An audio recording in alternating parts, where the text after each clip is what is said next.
Kubu Anemanya ini pada dasarnya dikuburkan dua mayat laki-laki, satu orang dewasa dan satunya lagi anak-anak yang masih berumur 4 tahun. Kedua orang tersebut adalah korban pembunuhan dengan tujuan perampokan sesuai sumber informasi yang diperoleh dari kalangan masyarakat sekitar. Kejadian itu berlangsung tahun 1935. Mulanya di daerah ini sejak zaman penjajahan Belanda. Sekitar tahun 1925 telah dibangun jalan setapak yang menghubungkan Kecamatan Gempang, Kabupaten Pidi yang berjarak sekitar 32 km dengan Kecamatan Sungai Mas, Kabupaten Aceh Barat. Sejak dahulu jalan ini sudah ramai digunakan oleh pejalan kaki, baik oleh serdadu Belanda di saat berpatroli maupun oleh pejuang Aceh yang bergerilya mencari informasi antara Pidi dan Melavuk. Jalur di kaki Gunung Gerete ini juga berfungsi sebagai sarana perekonomian yang paling menonjol dengan berbagai aktivitas perdagangan ternak kerbau yang diangkut dari pedalaman Melavuk. Biasanya ternak-ternak itu dijual di Pidi. Saat itulah terjadi pembaharuan antara masyarakat pantai barat selatan dengan pesisir timur Aceh. Banyak masyarakat yang menjalin ikatan rumah tangga di antara kedua daerah tersebut dengan melahirkan keturunan.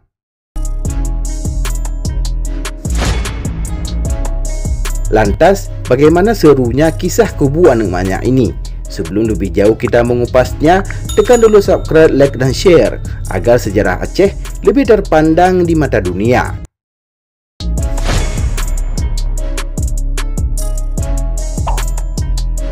Inilah kisah singkat seorang laki-laki bernama Tengku Murhaban, asal Melavuk, melakukan perjalanan panjang ketika menyusuri pendakian di kaki gunung itu. Sekitar tahun 1932, beliau menikahi seorang dara bernama Maisarah, asal Gempang Kemala Pidi. Dari hasil perkawinan itu, mereka dikaruniai seorang bayi laki-laki yang menurut kisah sangat tampan. Ketika si kecil masih berusia 4 tahun, ibunya Maisarah meninggal dunia. Sejak itu si kecil hanya memiliki satu-satunya pelipur lara dan pengamat duka, yakni ayahanda tercinta Tengku Murhaban. Beberapa bulan lamanya, hingga pertengahan 1935, Tengku Murhaban memutuskan untuk pulang kembali ke kampung halamannya di Melavuk. Seusai meminta pamit dari mertuanya dengan menjual seluruh harta benda melimpah ruah, dia sudah siap menjadi seorang pengusaha kaya raya yang hidup di zaman itu. Semua kekayaan yang dimilikinya termasuk segudang kepingan uang emas serta sejumlah harta benda yang bernilai tinggi dibawa pulang ke tanah kelahirannya di Melavuk. Kabar kepulangannya tersebut diberitahukan kepada seluruh kerabatnya. Salah seorang temannya secara sengaja mendatangi beliau untuk menanyakan kapan persisnya kepulangan tersebut. Tanpa menaruh rasa curiga, Tengku Murhaban pun membeberkan tanggal dan hari tepat dirinya ke Melavuk. Senja berganti, ayah dan anak piatu yang ditemani seorang sahabat karibnya itu melenggang pulang ke tanah kelahiran ayahnya. Dengan tertatih-tatih menyusuri jalanan yang terjal, bebatuan hingga semak belukar yang menjadi dinding langkahnya, tibalah ketiga si pengembara di Kampung Bangkeh, tepatnya di rumah gecik setempat yang kala itu dijabat oleh M. Daud. Dengan penuh rasa hormat, Murhaban memohon untuk bermalam di rumah orang yang paling disegani oleh masyarakat itu. Keesokan harinya, mereka bertiga kembali pamit untuk melanjutkan perjalanan semula dengan menenteng bukulah, yaitu nasi bungkus pakat daun pisang. Namun entah bagaimana kelanjutannya, sahabat yang setia menemani itu sekitar 2 hari berselang tiba-tiba bergegas kembali pulang ke Kampung Bangkeh, sekaligus untuk kedua kalinya berjumpa dengan Gecik Daud. Mereka sempat berbincang dengan warga setempat. Sang sahabat tadi mengaku tak dapat melanjutkan perjalanan menemani Murhaban karena terserang demam tinggi. Dia mengatakan khawatir penyakit yang dideritanya akan bertambah parah hingga diputuskan hari itu juga meninggalkan Kampung Bangkeh.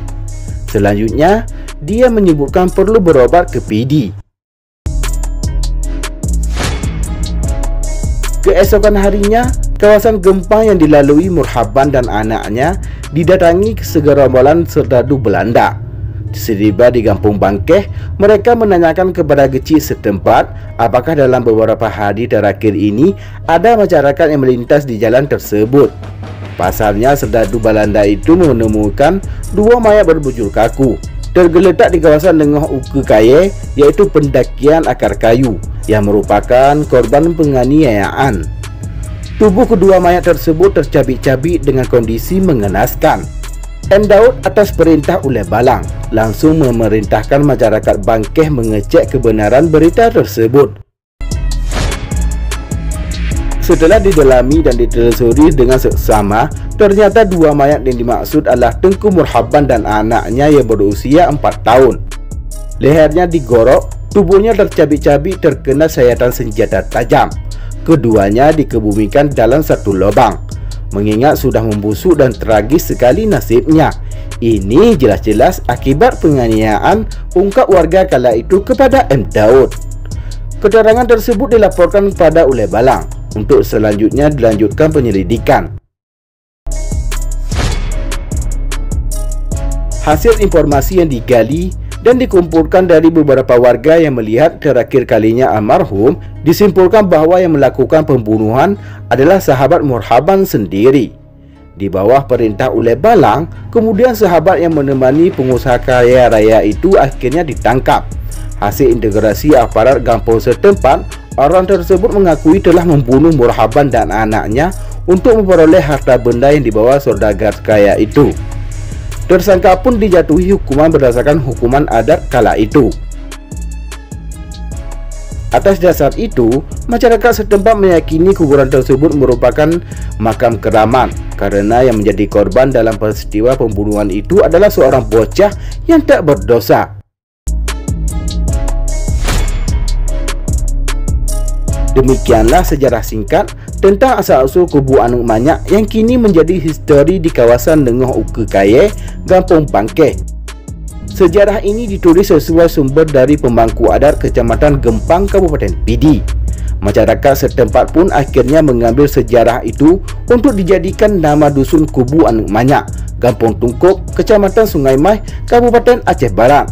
Hal ini dilakukan guna mengenang kisah heroik di masa lampau tentang daerah tersebut.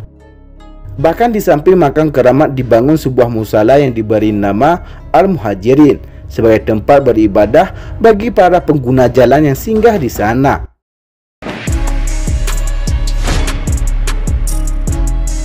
Demikianlah liputan Haba Asa News. Semoga bermanfaat dan dapat menambah wawasan untuk kita semua. Terima kasih telah menonton dan tunggu video kami selanjutnya.